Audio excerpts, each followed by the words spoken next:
নমস্কাৰ বন্ধুসকল, আমি ইতিমধ্যে মন্দিয়ালৈ গৈ আছোঁ। আজি বতৰ যথেষ্ট বেয়া আৰু সেইকাৰণে আমাৰ চপৰ প্ৰগ্ৰাম কেঞ্চেল হ'ল। কিন্তু আমাক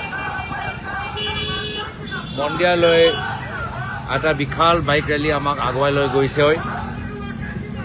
এই বাইক ৰেলীৰ নেতৃত্ব মাইনৰিটি সেলৰ সভাপতি সলমান খান ডাঙৰীয়াই লৈছে। ইতিমধ্যে মোৰ লগত আমাৰ জিলা কংগ্ৰেছৰ সভাপতি ৰাজীৱ হক আমাৰ লগত আছে আৰু মিটিঙৰ স্থলত বৰপেটা সদৰ বিধায়ক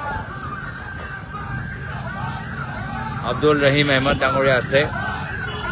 আৰু আমি য'তে গৈছোঁ আমি যথেষ্ট ৰাইজ দেখা পাইছোঁ।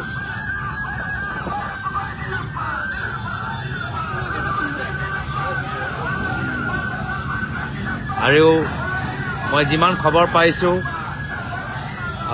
এই লোকসভা নিৰ্বাচনৰ বতৰ লাহে লাহে আমাৰ পক্ষত আহি আছে। মই নিজে উজনি অসমত অনুভৱ কৰি আহিছোঁ যে বিজেপি প্ৰতি মানুহৰ মোহভংগ হৈছে আৰু তেওঁলোকে এতিয়া কংগ্ৰেছ দলৰ কথাবোৰত আস্থা এটা ৰেঙনি দেখা পাইছে। আৰু সেইকাৰণে প্ৰথম পৰ্যায়ৰ নিৰ্বাচনত আমাৰ ফলাফল ভাবাতকৈ ভাল হ'বলৈ গৈ আছে। যোৰহাট ইতিমধ্যে তাত স্পষ্ট যে আমি জিকি ওলাই আহিম।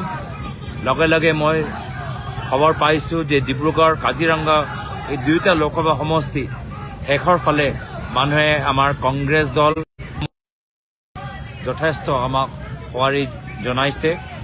আৰু কৰিমগঞ্জৰ নগাঁৱত যথেষ্ট আমাৰ ভাল হৈছে, তাত মই নিজে গৈ দেখি আহিছোঁ। আৰু অসমৰ বাহিৰৰ পৰাও মই বেলেগ ধৰণৰ খবৰবোৰ পাই থাকোঁ, প্ৰত্যেক ৰাজ্যৰ পৰা খবৰ পাই থাকোঁ। আৰু প্ৰত্যেক ৰাজ্যত এতিয়া মানুহবোৰে কৈছে যে আমাৰ কংগ্ৰেছ দলৰ ভাবাতকৈ ভাল হৈছে।